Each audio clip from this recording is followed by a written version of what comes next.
President Biden also promising to get aid directly into Gaza as ceasefire talks between Israel and Hamas stall right before Ramadan starts by the weekend. Now, the president announcing the U.S. military will build a temporary port on the Gaza coast to deliver food and medical supplies. This coming as the UN says 500,000 Gazans are at risk of starving. Mr. Biden's announcement coming after dozens of protesters blocked traffic near the Capitol. You're taking a look right now. As Tom mentioned, they forced the president's motorcade to be rerouted. Police arrested a man. They accused him of revving his engine at the crowd.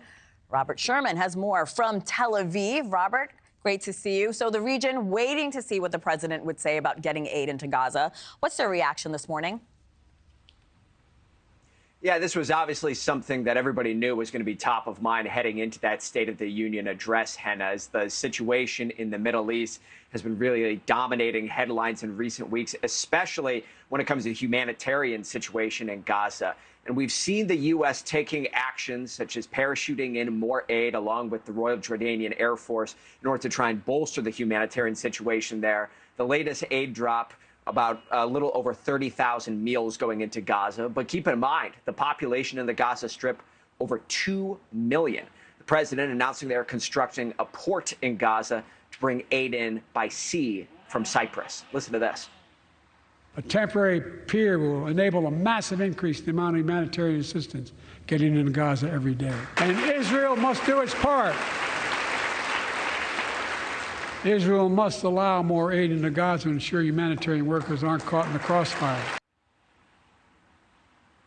The Israelis have said that they do intend to up the amount of aid going into Gaza, but they have been pointing the finger at aid groups on the inside, saying the issue is not processing aid, it is distribution on the inside of the Gaza, which they say is not their problem and the fault does not lie with them. So you see the finger pointing continue to go back and forth there.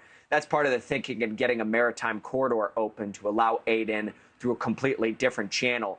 Something else top of mind, the president mentioning that he hopes that a ceasefire and hostage release deal will come together. At this hour, Hamas says that they are not optimistic that an agreement will be struck by Ramadan, which begins Sunday, as you still see some of those sticking points proving to be a bit difficult to move past between the Israelis and Hamas. Thanks for watching, everybody. Go to joinnn.com to find NewsNation on your television provider. Also, don't forget to click that red subscribe button below to get more of NewsNation's fact-driven, unbiased coverage.